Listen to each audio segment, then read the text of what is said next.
Good afternoon, and thank you so much for joining us for this press conference for the Palisades Fire for Tuesday, January 14, 2025. My name is Thomas Schutz, Public Information for the Palisades Fire. Some quick stats on the incident. We're at 23,713 acres.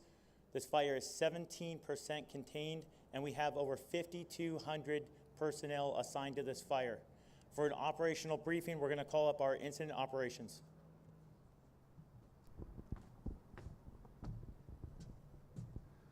Hello, my name is Christian Litz. I'm a Battalion Chief with LA County Fire Department, and I'm partnered with CAL FIRE Team 2 as Operations Section Chief.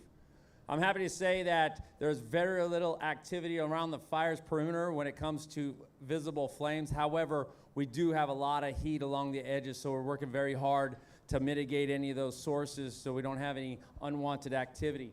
If I start up here on the top, I'll start at Dirt Mulholland that we call here on the north side of the fire, the north right side. It's all looking really good as far as the same footprint it has been since for the last 24 hours. However, we do have an amount of resources walking all across that, getting deep inside the interior, making sure that there's no heat that can cause any issues or any wind bursts that could blow it over the line. So we're working on that. Coming down into Mandeville Canyon Road with those community there, we still have resources all around the structures. Up behind them, cutting line on top of them, which is separating the fuel from the black and the green. And that allows us to ensure that there's a very limited probability of any kind of escape. Also, those resources are getting behind those structures, getting rid of any isolated heat sources so that it could not impact any more structures. As we come down to Westwood and down into Riviera all the way to the coast bordering Santa Monica, everything's looking really good as far as activity. It's down, but we still have those heat, so we still have resources deep inside those structures, concentrating on the structures that are standing up, making sure that we don't have any adverse fire damage to those structures.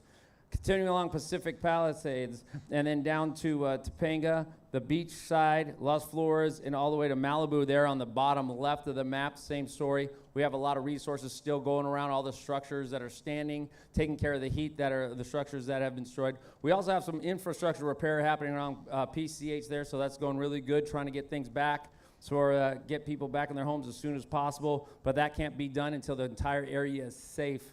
Interior, again, there's structures inside, still have that presence. Everybody's still working really hard out there. Proud of our firefighters. They're not giving up. They're still working, not gonna stop working until everything's taken care of and made safe for the public that we serve.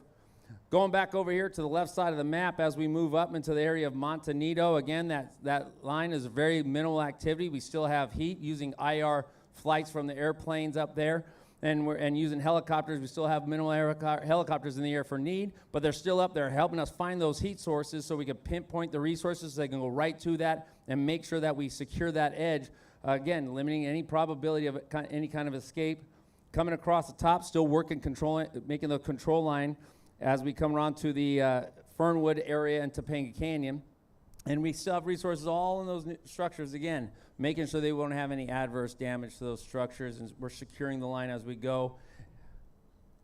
Crews continue to push all the way up. We're finished with all the hand line and uniform right here, which we're calling, but it's in the area by Topanga Parks and to the right of Sylvia Parks, and securing those edges deeper and deeper interior and then back up to the top of the map that you see there. We still have resources working on the outside, building contingency line. What that is, just another layer that will help us for any adverse effect of fires with this wind, so we're always preparing, right? I always say we plan to keep the fire small, but we prepare for any other event that happens. We're also staying vigilant and having resources available and identified to respond to any kind of new starts in the area, but also if it's outside of the area, we still want to help the public with the wind, so we're going to respond and help in any way we can. We still have a robust air fleet out there that we can deploy at any time to respond to any kind of heat or smoke and help the ground resources so we can pinpoint that activity in there. Everybody's working really hard and safe.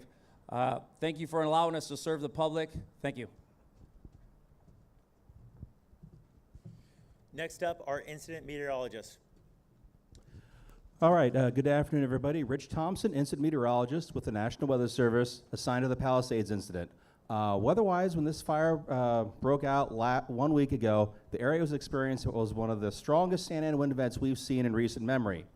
Those historic Santa Ana winds combined with extremely dry fuels out there, extremely dry vegetation, led to very extreme fire weather conditions across the incident there last week, and that allowed the fire to grow very explosively and very rapidly in the first couple days of the fire.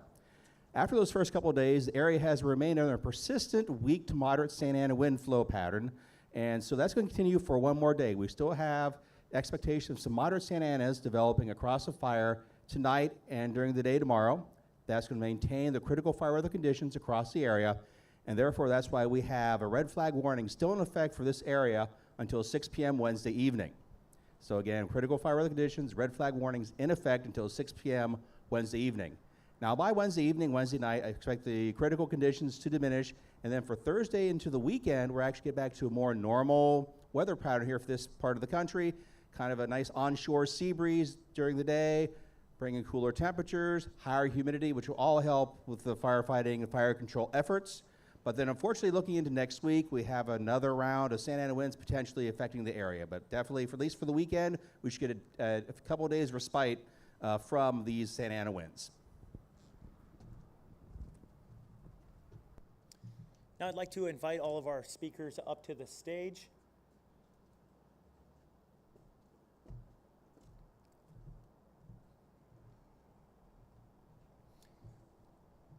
Los Angeles Fire Department. Good afternoon, everybody. Joe Everett, part of the incident command team representing Los Angeles City Fire Department. I just want to thank the public. The amount of resilience you've shown as the dust settles is unbelievable. I've had people of the public, I know that their house burned down and they're asking me what they can do to help. You know, the better question is what can I do to help, or even the better question, how can we help each other? The second, just small story I want to tell you. I had some business here in base camp today with a member of our public safety partners with the Los Angeles County lifeguards running a vital role in the base camp today. I asked him how he's doing, and he said good, despite the fact that his house burned down, and so did his parents. And he's in there working because it means more to him to be a part of this community and rise above the ashes than anything else right now, and helps him get his mind off it. On to business. LAFD repopulation is our top priority right now.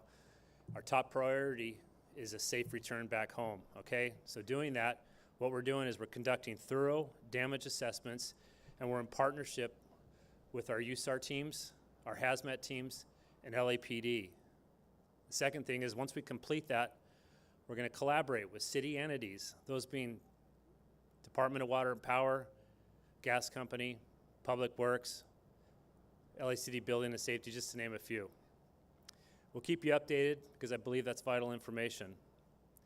Again, I want to thank you for your support throughout this tough situation. Also, for the most up-to-date info, I'd like to give you two emails. We'll also discuss it again as we move through this press conference. That's emergency.lacity.gov, and the second one that you may be familiar with is LAFD.org. Please go to those for your most up-to-date information. Thank you. Los Angeles County Sheriff.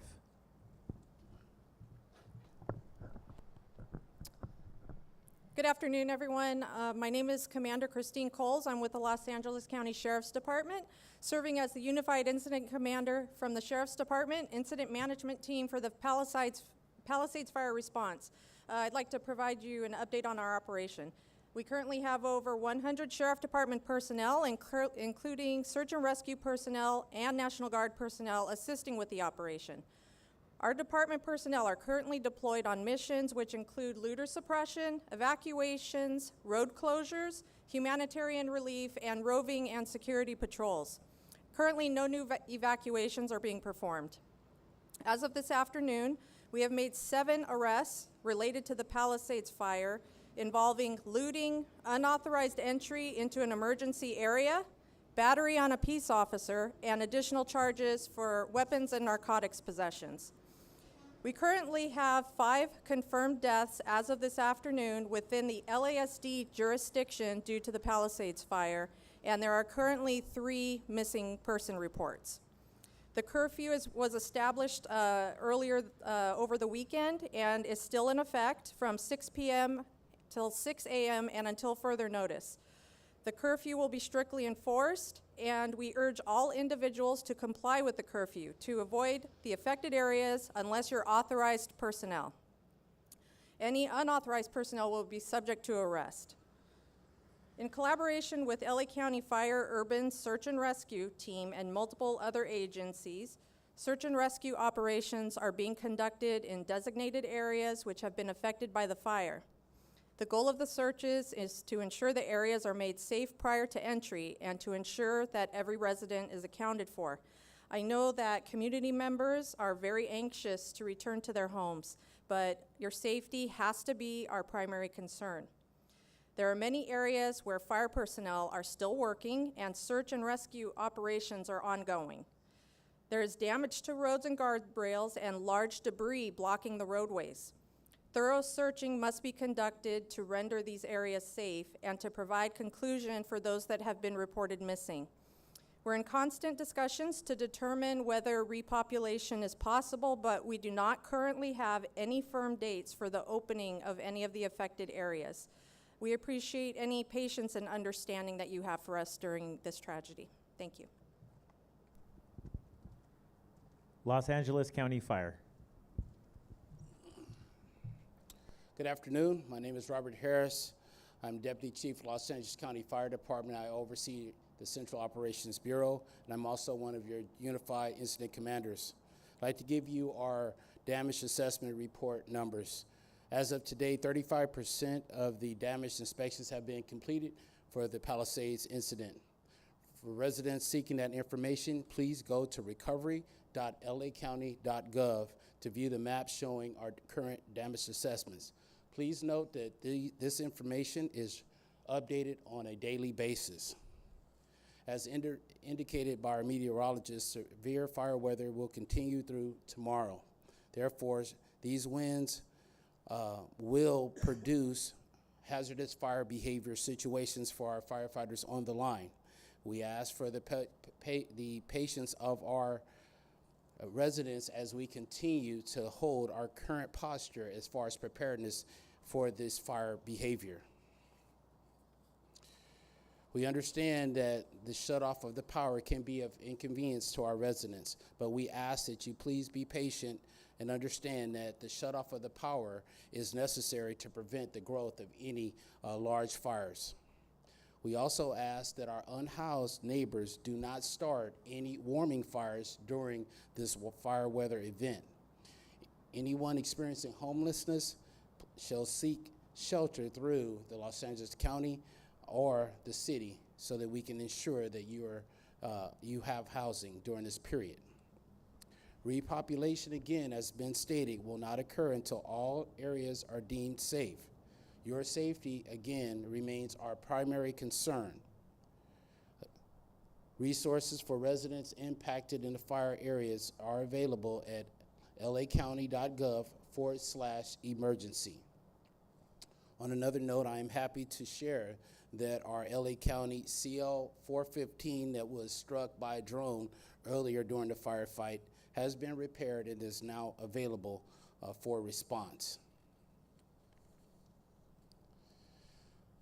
In order to prepare our residents, we just would recommend that our residents go to fire.lacounty.gov/RSG for ready, set, go, and set to leave, and be ready to leave in the event of an evacuation and or order. And also, we would encourage you to double check to make sure that your cellular device is not set to prohibit any type of alerts in the event of an evacuation or evacuation warning or order. Lastly, I'd like to continue to recognize just the support that we continue to receive from Supervisor Lindsay, all city, state, and local officials, and our public safety partners that have been steadfast in their leadership and support through this unprecedented disaster. And to our first responders, we want to just say thank you for your continued dedication, resilience, and courage, and your commitment during this catastrophic event. Thank you. Los Angeles Police Department. Good afternoon, everyone. My name is Commander Steve Embrick. I'm the LAPD Incident Commander assigned to the Palisades Fire. I want to let the public know that as we enter into another period of dangerous high winds, we remain deployed, ready to assist with any additional evacuations should the need arise. While peak winds are not expected to be as strong as the last week's wind event, they still pose a threat. If you are asked to evacuate, please listen to all evacuation orders as if they are a life-saving measure. As has been the case over the last few days, the LAPD is focused on maintaining your safety and the safety of your properties as we move forward. LAPD officers are still performing increased patrols in the areas impacted by the fires, and we ask that for your continued support and cooperation, especially with our officers who are deployed at various checkpoints throughout the evacuation zones. We understand the public's frustration and your desire to see your homes firsthand. Until CAL FIRE tells us that the impacted areas are safe for repopulation, we cannot allow you to return. I am pleased to announce that the LAPD will be partnering with Team Rubicon, which is a non-governmental organization. Volunteers from Team Rubicon will be present and available at our traffic control points through the Palisades fire impacted area to provide and share information to the community members and to the public at large. For the upcoming 24-hour period, LAPD will continue to deploy approximately 500 officers to the impacted areas with the support of the Los Angeles Airport Police, Port Police, and National Guard, who have deployed over 500 soldiers who are assigned to the Palisades incident. We are very grateful for their support. We are supporting the fire area with these badly needed resources. We'll continue to respond to calls throughout the city. I would like to thank our LAPD officers who are working hard on overtime away from their homes and families, going the extra mile to keep Los Angeles safe. We are actively investigating all reports of missing persons and have dedicated resources to these efforts. As of this morning, we have 35 reported missing. 20 of those have been found safe. 2 have been found deceased. 13 remain unaccounted for. However, none are presumed to be deceased, but have yet to be positively identified. Arrests. Total number of arrests in the Palisades related to the Palisades fire incident are 14. 3 are for failure to obey curfews, 1 for impersonating a police officer, 1 for impersonating a firefighter, 2 unauthorized entry into closed emergency area, 1 DUI, 1 vandalism, 1 possession of ammunition and burglary tools, 2 for burglary, 2 for conspiracy to commit burglary. We have 3 noteworthy arrests throughout the outside fire zone, very significant to our efforts as we continue to battle fires that threaten our community. On Sunday night, our North Hollywood officers responded to a call of a possible arson suspect who was using a barbecue lighter to light fires. Officers arrived on scene, and the suspect was arrested for an outstanding felony warrant for arson and booked into Valley Jail section. On Monday, 2 additional suspects related to the fires. The first took place at 5700 block of Van Nuys Boulevard at approximately 16:30 hours. Our West Valley officers responded to a radio call of an arson suspect who had ignited nearby brush. Upon the officers' arrival, Los Angeles Fire Department was at scene, extinguished the fire, and directed the officers to the possible suspect, who was taken into custody without incident. That suspect was also booked at Valley Jail section. Looting is not just a crime against property. It also takes away any sense of security from evacuated residents, and it will not be tolerated. LAPD officers are working around the clock to prevent looting in the impacted areas, and we identify and apprehend those responsible. However, we cannot do this alone.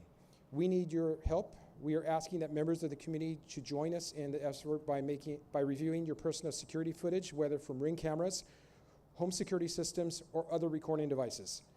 Even seemingly small details like this can make a big difference in our investigations. If you notice anything suspicious or potentially connected to these incidents, please report it to us immediately. You can do so anonymously through Crime Stoppers by calling Los Angeles Area Crime Stoppers at 1-800-222-TIPS. or by visiting lacrimestoppers.org. You can also provide information regarding the Palisades fire by submitting tips by texting ATFLA to 63975, then follow the link to create a report. Our collective safety depends on the partnership between the police and the community.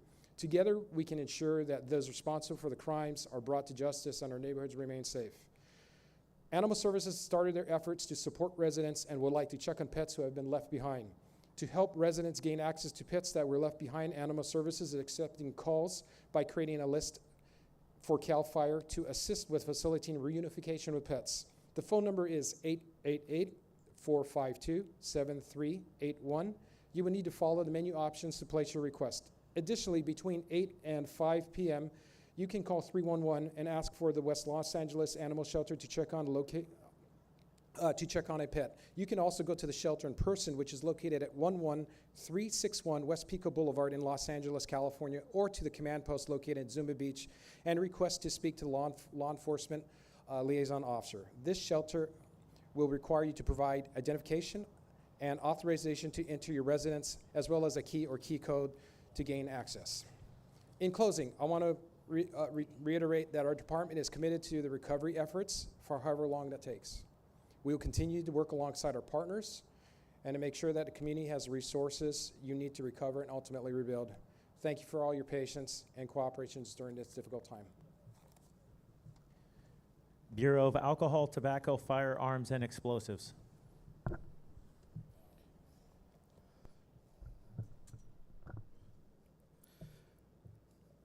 Good afternoon. My name is Jose Medina, Medina, and I'm the acting special agent in charge of the LA Field Division. I would first like to send my condolences to all the Angelinos during this tragic time. These wildfires have caused immeasurable heartbreak and incomprehensible losses.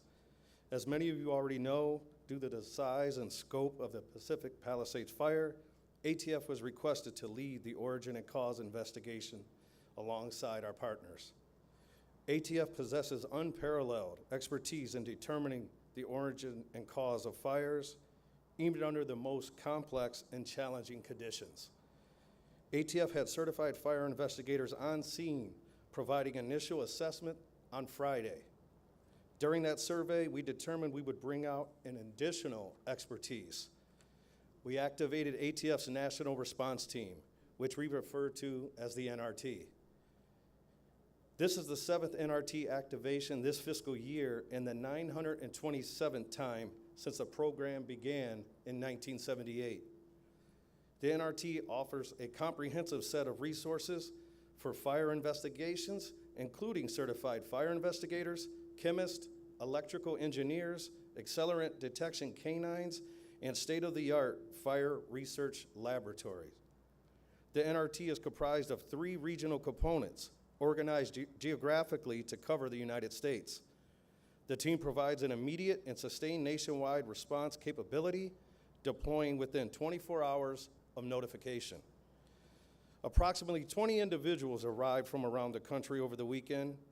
In addition, we have 10 additional agents from ATF's Los Angeles Field Division dedicated to this investigation. The NRT is also supported by ATF's intelligence research specialists, digital media specialists, and other technical experts within ATF.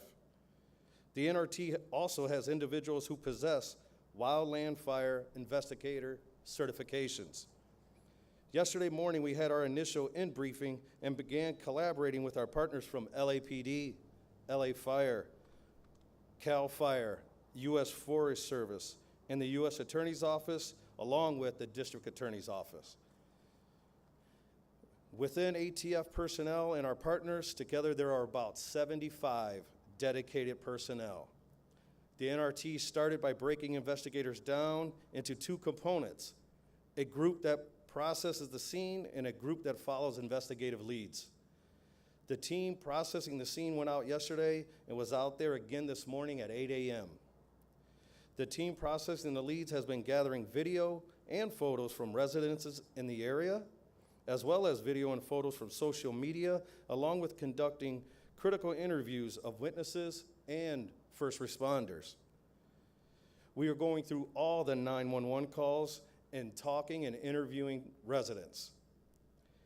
Daily, the components come back together in the evening to share information and ensure investigative continuity. All of this is going to take time. We know everyone wants answers, and the community deserves answers. ATF will give you those answers, but it'll be once we complete a thorough investigation. We have no timeline on when this will occur. There have been many theories floating around in the media, and I won't get into those because they are all theories at this time. ATF and the NRT and our investigative partners need to remain objective, follow the scientific method, and follow systematic approach to this wildfire investigation. We are following all the leads and processing all the physical evidence. ATF is determined to leverage every available resource to deliver a thorough and transparent investigation. When we have more information, we will provide you those facts. If you, the public, have any information to provide regarding the Pacific Palisades fire, please submit tips by texting the code ATFLA to 63975, and then follow the link to create a report. Tips can remain anonymous. Thank you. City of Los Angeles Emergency Management Department. Good afternoon. My name is Brandon Silverman. I'm a captain with the Los Angeles City Fire Department, and I'm here on behalf of the City of Los Angeles Emergency Operations Center, or EOC, as the Assistant Joint Information Center Manager. The EOC for the City of Los Angeles serves as a centralized facility, a nerve center located in downtown Los Angeles. During small emergencies and large disasters, both natural and human-made, it provides multi-agency coordination, information, and resources necessary for disaster response as well as recovery. The goal of the EOC is to coordinate the overall city effort to support field operations, restore essential infrastructure and services, and return the city to normal operations. It also oversees the recovery efforts within the city. At each step along the way, it also coordinates support from and to county, state, and federal emergency management agencies. The EOC functions under the guidelines of the National Incident Management System, or NIMS, and is managed by the city's Emergency Management Department, EMD, which plans for and responds alongside the LA City and Police Departments, LA City Fire and Police Departments, to complex incidents and disasters that affect communities of Los Angeles. While our EOC was initially activated to support emergency operations since the onset of this incident, we have fortunately now been able to shift our focus to the recovery phase. As you have heard from all of our representatives, it will be a long road to recovery. However, we want to assure everyone that the City of Los Angeles is here to support you every step of the way. Some initial steps you can take if you were impacted by this disaster. Visit lacity.gov for information and resources related to recovery. You can start a damage assessment claim. This can also be accessed by visiting lacity.gov and accessing the LA Wildfire Recovery Resource 2025.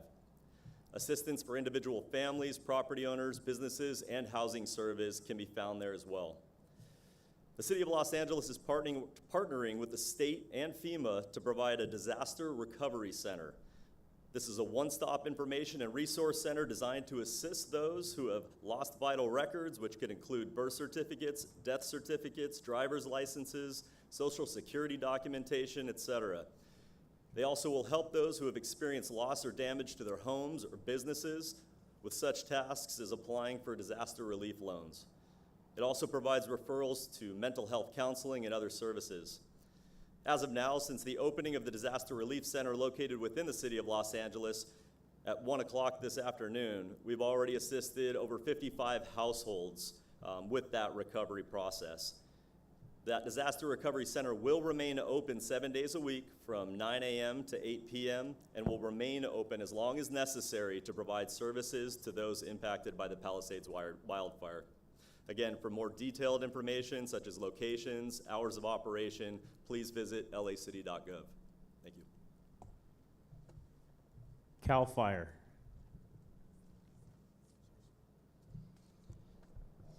Well, good afternoon. My name is Jim Hudson. I'm the Incident Commander for CAL FIRE Incident Management Team 2 and Unified Incident Commander for the Palisades Incident. I've had a productive 24 hours. I'm happy to report that today the fire has remained in its footprint with no growth. Crews continue to reinforce the lines, build contingencies. If there's a need for them, we will be prepared. And we are surging resources across this fire as necessary to respond to any hotspots on the perimeter or in and around or near the structures. A lot of crews, as you heard earlier, and we will continue to work 24-hour clock around the clock. Our air assets are been flying as much as possible and available. We've had good response from them and availability based on the weather, and will continue to do so, and that includes night flying aircraft. As you heard earlier, the DINS is damage inspections is occurring. We still have 25 teams deployed working as fast as possible to summarize and give a final report. When prepared, that'll be released. We also have our Watershed Emergency Response Team, or WERT, on scene. They continue to conduct soil burn analysis, and they expect that sometime late this week or the weekend we will see a field assessment completed. So that is positive also. Regionally, we are prepared for these winds. We have surge and resources into the Southern California, into the region with pre-positioning. We've also stood up a mobilization center in Beaumont, and those resources are prepared to respond to any new and emerging fires. We will continue to provide information as we get it from the incident from our fact sheets. We are making gains. You can look at our website, fire.ca.gov, for real-time updated information that is updated throughout the day. And for preparations, you can go to readyforwildfire.org to see what you can do to prepare for any new fires. Thank you. United States Representative Brad Sherman.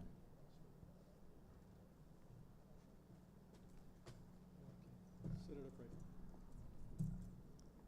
As close as you can to me. Hello, I'm Brad Sherman. I represent this area in Congress, including the Palisades, Malibu, Brentwood, all of the areas affected by the Palisades fire. If you could bring that just a little closer here, a lot closer. Okay. AccuWeather is estimating the cost of these fires at between $250 and $275 billion. That will make it perhaps the second largest disaster in the history of America. I'm here to focus on the federal issues, but first I want to thank our first responders who are all here and have done so much to keep us safe. The focus here is on aid to those who have been hurt. You've got to go to disasterassistance.gov to see what FEMA can do. The first thing that will happen, if you have any insurance at all, is that you will get this letter. This letter is misleading. I have talked to the FEMA director 3 times. They are trying to fix it, but until they fix it, you will get this misleading letter that will tell you that assistance not allowed. Don't believe it. Assistance will be provided after you provide information about your insurance coverage. But until FEMA can determine what is your uninsured loss, the only thing they'll disperse to you is $770. Now that amount would be dispersed right away. The rest will require them gathering information from you about whether what you're insured for, whether your insurance covers temporary housing, etc. Now, when a lot of folks are underinsured, and they are going to have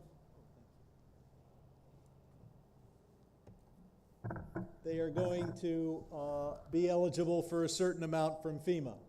First, the $770, it's special. Then $43,600 to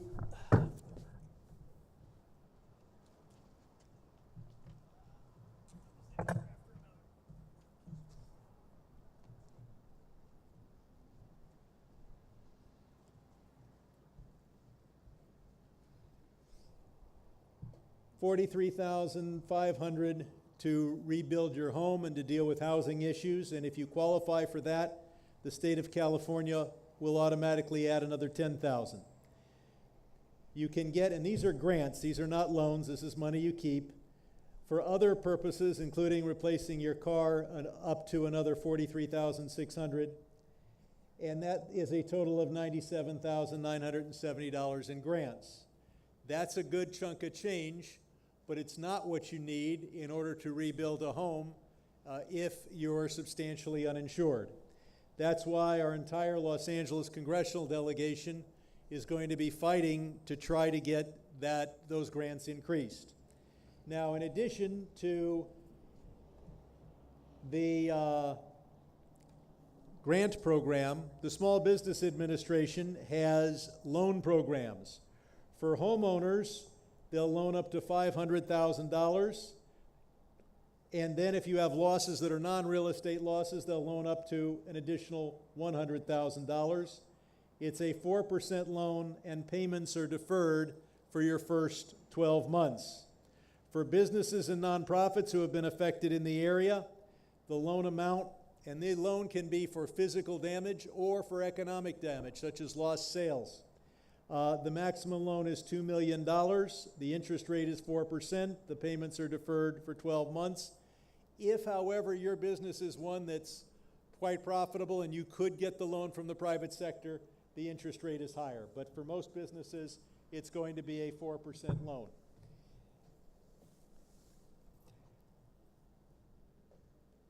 On the postal side, you can go to any post office, fill out the form, show the ID, and get your mail forwarded to anywhere you want. And then if your situation changes, you can have it sent somewhere else. From the IRS perspective, the IRS has, for all of LA County, whether you're affected by the fires or not, extended virtually every payment date and filing date all the way to October 15th. So check with your tax professional, but you may be in a position to make payments quite a bit later than you otherwise would figure you would. We have a telephone town hall. It's tomorrow. You dial in that number, which I'll leave there for a second.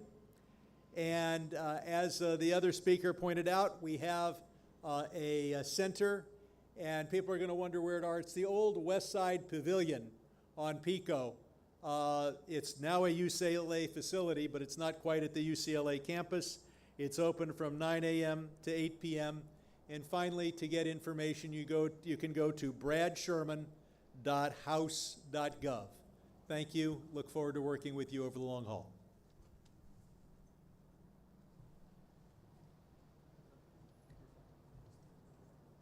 California State Assemblymember Jackie Irwin.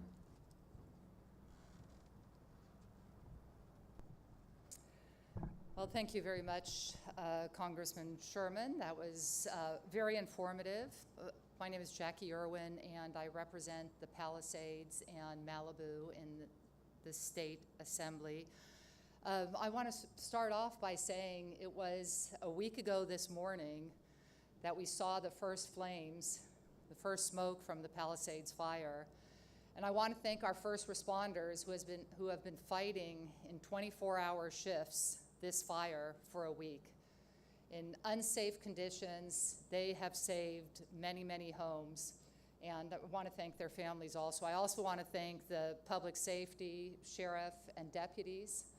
But what a lot of the public doesn't see is we have all these logistic folks and support folks that are right here at the command center who have been supporting the firefighters. I also want to thank the PIOs who have kept our population informed. And finally, we have our firefighters from the California Department of Corrections and Rehabilitation who have been out there, and we're very happy to report that the fire camps in LA will be staying open. I'm just going to cover a couple of quick things that we think are very important. I've mentioned before price gouging. A lot of the residents I'm speaking are trying to find rental housing or buying something, and they're seeing the prices double and triple. It is unethical, it is appalling, it is illegal, and you can report that to the Attorney General, but in our office you can also call us and we can file a report with the Attorney General and prioritize it to make sure that this practice stops. Debris cleanup. Many folks in the affected area want to know about debris cleanup. The state or the federal government is going to be covering it, but it will be covered. And we, as your state representatives, Assemblymember Gabriel, Senator Ben Allen, we will make sure that this gets done as quickly as possible so you can move on to the next step in your life. We are also talking about a legislative package. I think what's really important is to make sure to streamline development as much as we can. And I am introducing a bill with the Assembly member that represents the Eaton Burn area for mortgage forbearance. So we are going to make sure that your community can be built back as rapidly as possible. Finally, I want to say there's an incredible amount of generosity in this community and frankly across the United States. And I want to thank all of you for your offers of food and diapers. I think for a lot of the foundations, they're at the point where they would really appreciate cash donations that can directly go to the victims of these fires. So there are community foundations and other groups that are collecting money that will directly go to the victims. And finally, you've heard a few times already about the Assistance Center. It is very confusing out there to navigate all the aid that is available. So there is the West Side Assistance Area, but for those of you that are watching and might not be close to that, the East Side location is at the Pasadena City College Community Education Center. And there are at least 20 different groups that can help you with all your questions. Thank you very much.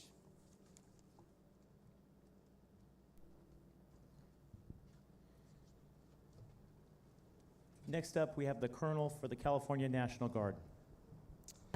Good afternoon. I'm Lieutenant Colonel Manuel Areno, Commander of Task Force 143 with the California National Guard. We are here to support the state and local law enforcement officers and emergency response partners, including LAPD, Santa Monica PD, the Sheriff's Department, and the California Highway Patrol in response to the Palisades fire. Our battalion has over 600 soldiers on the ground performing various tasks and functions throughout the area of operations. We have traffic control points and roving patrols. These key functions allow emergency responders unimpeded access within the fire perimeter.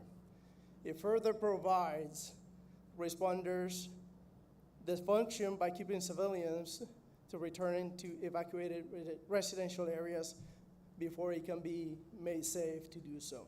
In addition, our presence prevents looting and other criminal activity from occurring on unoccupied neighborhoods. Soldiers from Task Force 143 are also assisting to secure critical emergency response infrastructure and staging areas, and are prepared for additional missions as requested by our partner agencies. You can expect to see uniformed California National soldiers and our tactical vehicles positioned throughout the area. I understand the feelings of frustrations and anxiety many are experiencing as they are prevented from returning to their homes. Please know that our soldiers live and work in the communities we support, and they are here to help by ensuring safety and the security of everyone. On behalf of the entire task force, I want to express my deep gratitude for the kindness and cooperation we've received from the community. The resilience and understanding of the people of LA inspire us to serve with greater purpose. Thank you for your patience and trust as we work together to get through this challenging time.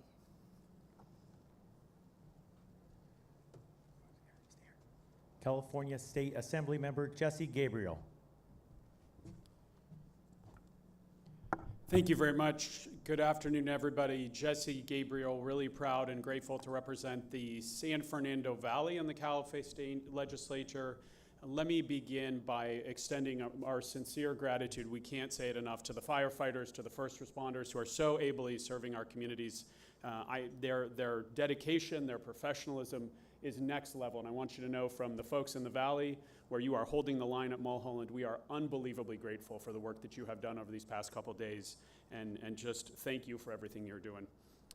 I do want to speak specifically to those who have been evacuated in Encino and Tarzana in the South San Fernando Valley. I was among those who got a mandatory evacuation order. I know that it can be stressful and scary to put your kids in the car at night and to pack up your bags and leave, but I just want to thank everybody who followed those evacuation orders and got out of harm's way.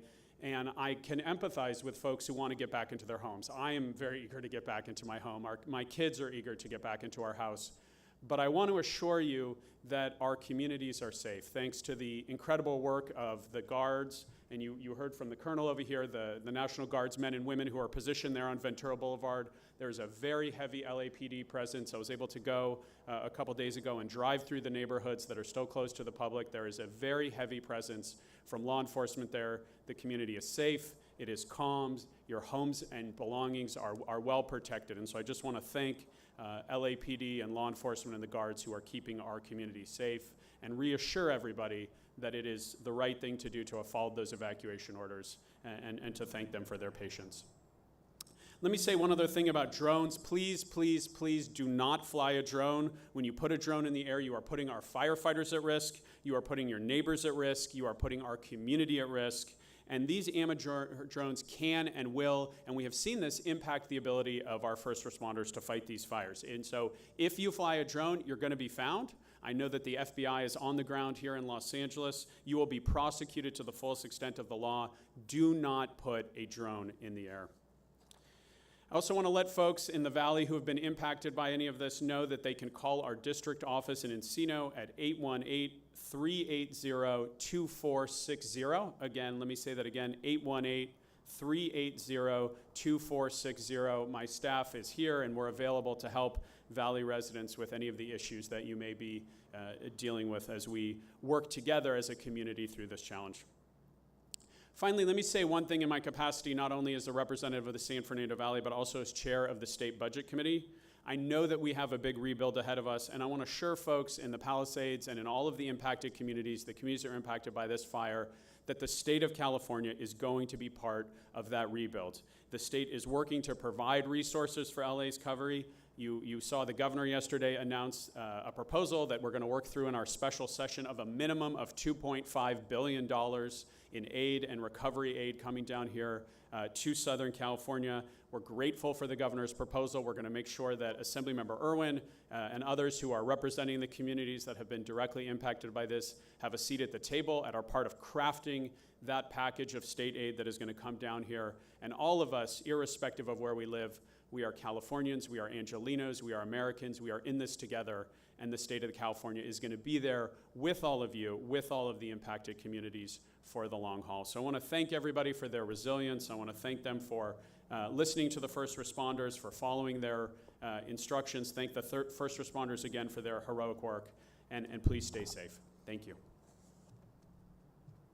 Los Angeles County Board of Supervisors, Lindsay Horvath. For the current state of this incident, the response is strong, it is sophisticated, and it is second to none. I extend my deepest gratitude to the more than 15,000 people who are on the front lines fighting this fire, and all of their families who provide them the support they need to continue this fight. I especially want to acknowledge the leadership of CAL FIRE on this incident, the excellence of Los Angeles County Fire, and the dedication of Los Angeles County Sheriff's Department. Currently, I know there are many people who are ready to be in the stage of recovery. For information from Los Angeles County on recovery, you can go to recovery.lacounty.gov. We also have a disaster response center at the UCLA Research Pavilion, formerly known as Westside Pavilion. You can go there this evening until 8 p.m., and it will be open tomorrow from 9 a.m. to 8 p.m. and going forward. We also know that we aren't out of danger yet. In preparation for the winds that are coming this evening, there may be power shutoffs for your safety. If you have power now, charge your phones, charge your batteries, and be prepared to be without power, potentially, in order to save lives and protect those who are on the front lines. I know many are tired. Your spirits may be weary, but we will not break in Los Angeles County. We're here for you. Mayor of Malibu, Doug Stewart. Good afternoon. I'm Doug Stewart, of the City of Malibu. And I'd like to thank you for being here as we provide an update on the city's response to the Palisades fire. First and foremost, I want to extend our heartfelt gratitude to the first responders, the emergency crews, and all the agencies and organizations who have been working tirelessly during the crisis. Your bravery and commitment in the face of such immense challenges is deeply appreciated, and we are forever grateful for your service. To our residents, I want to acknowledge the frustration and hardship you are experiencing. Many of you are understandably anxious to return to your homes. We hear you, and we're doing everything in our power to make that happen as quickly and safely as possible. However, we remain in the midst of an active fire incident. Red flag and extreme weather conditions are expected to persist through tomorrow, and crews are continuing their critical work to address multiple hazards in the affected area, such as gas leaks, hot spots, and smolders, addressing downed power lines, and ensuring overall safety. We know there's a perception that the city isn't doing enough. I want to assure you that your city staff has been working around the clock, along with our partners, to respond to this historic and unprecedented event. We are inspecting infrastructure, clearing streets of debris, assisting with damage assessments, and stabilizing the area to pave the way for a safe re-entry, while simultaneously getting everything in place for expedited rebuilds. We ask for your patience and understanding as our teams, along with law enforcement, fire crews, and utility providers, continue this vital work. We also need to address and dispel a rumor circulating in the community. There is no permit for expedited re-entry into an evacuation zone. Any claims or offers to provide such a permit are false. Additionally, we are aware that some residents have hired private contractors who are requesting access to the evacuation zones. Private contractor access is not permitted at this time. We urge all residents to adhere to the evacuation orders for their safety and the safety of the crews working in these areas. Damage assessments are ongoing, and residents in mandatory evacuation zones can visit recoverla.gov to access updates. This website is being updated with photos of properties as our partners, CAL FIRE, complete their assessments. By entering your address, you can see if your property has been evaluated and access available information. Southern California Edison continues to monitor conditions closely. SCE will re-energize circuits when it's safe, even if only for a few hours, to provide temporary relief to our residents. We encourage everyone to use these windows of power to charge your devices and prepare for eventual other outages. SoCal gas crews are actively working in Area 1. This is north and west of Pepperdine University. As of this morning, they have restored service to an additional 71 customers, bringing the total to 678 restored out of approximately 13,600 initially impacted. Restoration efforts will continue tomorrow in the northwest Malibu area. Residents can also visit SoCal Gas Community Information Booth at the Pavilion's grocery store at 29211 Heathercliff Road from 10 a.m. to 4 p.m. for updates and assistance. It's important to emphasize that access into the mandatory evacuation zones is not authorized at this time. This restriction is in place to protect both residents and the emergency crews working tirelessly in the area. If you have critical needs, we encourage you to call 310-456-2489. That's the city hotline. That's 310-456-2489 to provide your information. In addition to our immediate response, the city is committed to long-term recovery. Our team is also participating in the Disaster Recovery Assistance Center at Westside Pavilions, 10850 West Pico Boulevard. We have scheduled a town hall meeting for Malibu residents next Tuesday, January 21st at 6 p.m. at Malibu High School. This will provide an opportunity to hear updates, ask questions, and learn more about the ongoing recovery efforts. Again, access to the evacuation zones remains prohibited at this time. If you have critical needs, such as pet recovery or medications, our city team is working with Incident Command to compile a list. We know this fire has taken a profound toll on our community. I want to take a moment to acknowledge those who have suffered unimaginable losses. To the families who've lost loved ones and to those still searching for missing family members, please know that our hearts are with you. We grieve alongside you and stand ready to support you in any way we can during this incredibly difficult time. For ongoing updates specific to Malibu, we encourage everyone to follow the City of Malibu on our official channels, Facebook, Instagram, and X at City of Malibu, or visit our website, malibucity.org/PalisadesFire. For residents and our local businesses needing financial assistance, please visit recovery.lacounty.gov or the Disaster Resource Center. Thank you for your strength, your patience, and resilience during this incredibly challenging time. Together, we will overcome this crisis and we'll rebuild stronger than ever here in Malibu. Thank you.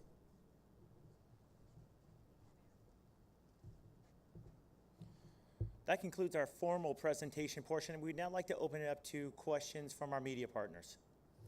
If you have a question, raise your hand. If you can state your name and agency in question, and my partner, Andy Van Skyver, will bring the mic over to you.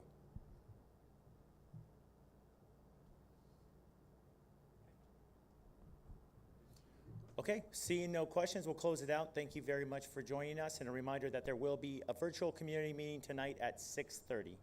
Thank you.